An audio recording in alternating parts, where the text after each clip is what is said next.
Hello everyone, नमस्कार सभी को। आप सबका स्वागत है अपने यूट्यूब चैनल मोनिका मैम जी एकेडमी में। आज हम डिस्कस करेंगे अधिगम कठिनाइयाँ, यानी कि अधिगम में आने वाली कठिनाइयाँ या अधिगम विकार, लर्निंग डिसेबिलिटीज, अधिगम असक्षमता, इस पर करेंगे। तो सबसे ज़्यादा किस पर, यानी कि पठन वैकल्पिक या विकृति देखें तो कौन कौन से प्रकार के, डिसलेक्सिया, एलेक्सिया और हाइपरलेक्सिया। इसमें से सबसे ज़्यादा क्वेश्चन पूछा जाता है तो वो किससे पूछा है? डिसलेक्सिया से पूछा जाता है। किससे क्वेश्चन पूछा जाता है सबसे ज़्यादा? डिसलेक्सिया से। डिसलेक्सिया का अर्थ क्या है कि पढ़ने संबंधी कठिनाई। डिसलेक्सिया का क्या अर्थ है? पढ़ने संबंधी कठिनाई। इसमें क्या है कि 1881 में ओसवाल्ड बरखान ने क्या है इसे पहचाना और रूडोल्फ वर्लिन ने क्या है कि 1887 में इसे डिसलेक्सिया नाम दिया, यानी कि शब्द अंधता नाम दिया। फिर एक इस डिसलेक्सिया के लक्षण। डिसलेक्सिया के लक्षण क्या हो गया? सबसे प्रमुख तो ये होगा कि पढ़ने संबंधी कठिनाई, यानी कि बालक के सबसे प्रमुख कठिनाई होगी तो वो कौन सी होगी? पढ़ने संबंधी, यानी लिखी हुई सामग्री को क्या है कि बालक अच्छे ढंग से नहीं पढ़ पाता है। तो सबसे पहले देखिए कि वर्णमाला अधिगम में कठिनाई, अक्षरों की ध्वनि नहीं सीख पाना, स्वर वर्णों का लोप होना, यानी कि शब्दों को उल्टा पढ़ना। जैसे मान है तो उसको क्या है कि नाम पढ़ना, क्या है कि मान शब्द है उसको क्या पढ़ना है? नाम शब्द पढ़ना। फिर है समान उच्चारण ध्वनियों को पहचान ना पाना, यानी कि समान उच्चारण की ध्वनियाँ हैं उनको क्या है कि बच्चा ये वो अच्छे ढंग से नहीं पहचान पाता। फिर है कि शब्दकोश का अभाव।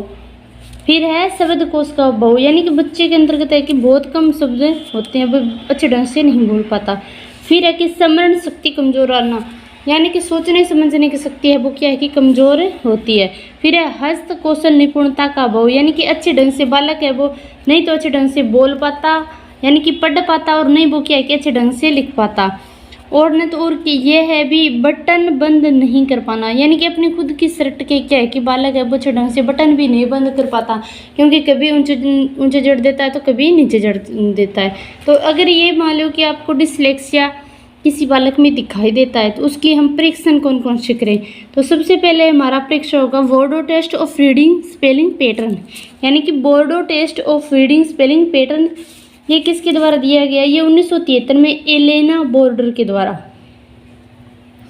फिर है हमारा इंडिया का डिसलेक्सिया अर्ली स्क्रीनिंग परीक्षण व डिसलेक्सिया स्क्रीनिंग टेस्ट। ये किसने दिया था? ये भारत का है और genre villager staff of scale ने दिया था। अगर किसी की डिसलेक्सिया है तो हम इसका उपचारण कैसे करें, यानी कि उपचार है उसका ट्रीटमेंट कैसे करें? तो डिसलेक्सिया का क्या है कि पूर्ण रूप से क्या है कोई उपचार संभव नहीं है, लेकिन निम्न स्तर पर क्या है कि उचित शिक्षण अधिगम द्वारा लाया जा सकता है, यानी कि अच्छे निम्न स्तर पर क्या है कि उचित शिक्षण अधिगम है, यानी कि अगर बच्चे को धीरे धीरे हम कोई चीज़ें पढ़ाएंगे तो क्या है वो सीख पाएगा। हमारा लेखन या लिखने विकृति असक्षमता, यानी कि डिस्ग्राफिया, डिस्प्रेक्सिया, एप्रेक्सिया और एग्रेफिया, यानी डिस्ग्राफिया से हम क्या निकाले? सबसे पहले ग्राफिया शब्द निकाले। ग्राफिया शब्द का मतलब ये है कि ग्राफ होता है तो उस पर हम क्या करते हैं? ऐसे लाइनिंग करना या लिखने का कार्य हम करते हैं तो वो क्या होगा? डिस्ग्राफिया। तो डिस्ग्राफिया अगर किसी भी बच्चे को है तो उसके क्या होगा कि उसमें सबसे पहला क्या लक्षण दिखाई देगा? तो हमें दिखाई देगा कि लिखने संबंधी कठिनाई, यानी लिखने संबंधित कठिनाई होगी तो वो कौन से विकार से ग्रसित होगा? तो वो होगा डिस्ग्राफिया से। सबसे पहले हम देखें कि डिस्ग्राफिया के कुछ लक्षण हैं, जैसे लेखन विकृति। ये तो मैंने बताया कि वो अच्छे ढंग से नहीं लिख पाते, और लिखते समय भी क्या है कि कुछ बच्चे होते हैं वो क्या है कि अपने आप से बातें करते हैं।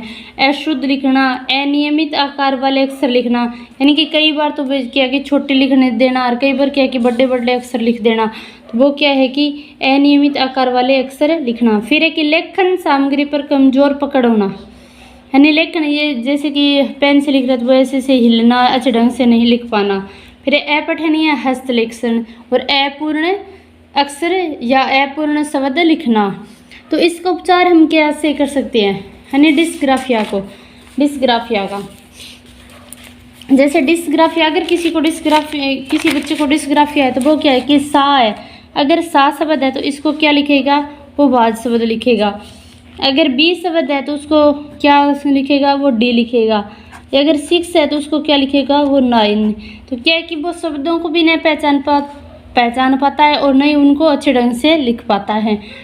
तो लिखने संबंधी समस्या हो तो उसे हम क्या कहते हैं, डिस्ग्राफिया। किसी को है तो उपचार हम करेंगे इसका।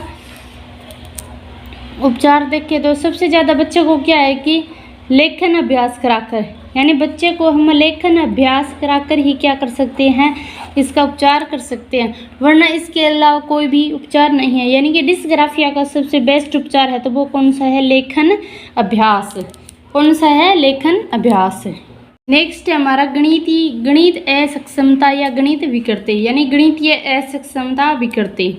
तो इसके अंदर सबसे ज़्यादा क्वेश्चन पूछे जाते हैं तो वो किससे पूछे जाते हैं, हमारे डिस्कैल्कुलिया से, यानी कि डिस्कैल्कुलिया से क्या कि ज़्यादा क्वेश्चन पूछे जाते हैं। तो डिस्कैल्कुलिया क्या है कि गणितीय गणनाओं संबंधी समस्या, यानी कि गणितीय गणनाओं संबंधी जो भी समस्या होती है तो वो किसके अंतर्गत आती है, डिस्कैल्कुलिया के अंतर्गत आती है। तो इसमें क्या है कि बालक है वो क्या है कि अंकों, संख्या के अर्थ को समझने की अयोग्यता से लेकर सूत्र व सिद्धांतों के प्रयोग की अयोग्यता शामिल है। जैसे कि है बच्चा है, कुछ चिन्ह होते हैं उनको नहीं पहचान पाना, नाम व चेहरा नहीं पहचानना, अंक गणितीय प्रक्रिया ना कर पाना, फिर दिशा ज्ञान अभाव होना, चेक बुक व नकद भुगतान से भी भय और समय असंगत।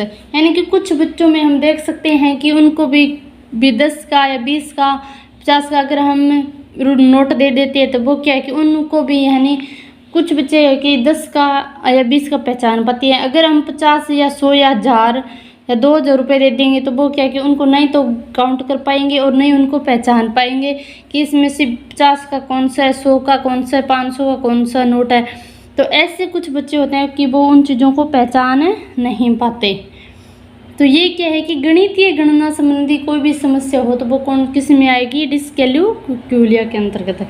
फिर एक इसका हम उपचार करें तो कैसे कर सकते हैं, इसमें क्या है कि फ्लैश कार्ड या कंप्यूटर गेम्स का प्रयोग करके ही हम क्या है कि डिस्कैल्कुलिया संबंधी विकार को हम कम कर सकते हैं।